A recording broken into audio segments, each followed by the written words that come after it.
السلام عليكم، ازيكم؟ يا رب تكونوا بخير وفي احسن حال. تعالوا نعمل طبق الشوربة الحلو ده. طبعا العدس والشتا حاجة للدفى تحفة جدا. هنعمله خفيف النهاردة من غير دقة ولا حتى بصل محمر ولا شعرية ولا الكلام ده كله.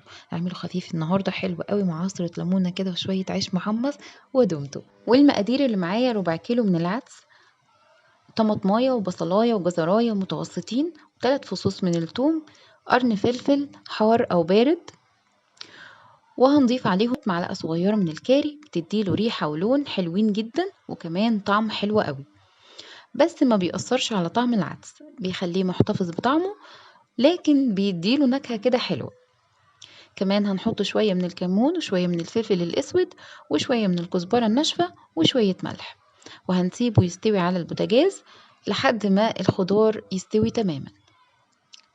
بعد كده عندنا بقى شوية عيش محمص بقى، توست، عيش فينو، كايزر، أي حاجة هتقطعيه وتحطيه في صاج أو في صينية وتحطي عليه شوية زيت، وبعدين نحطه في الفرن يتحمص. نبتدي بقى نهرس العدس بتاعنا الحلو ده بالخلاط بقى بالهاند بلندر زي ما انت عايزة، ونرجعه تاني على النار لحد ما السمك بتاعه يتقل شوية معانا زي ما انتوا شايفين كده، من غير لا شعرية ولا بطاطساية ولا أي حاجة فيه خالص. هو بيتقل وبيبقى في منتهى الجمال زي ما انتوا شايفين.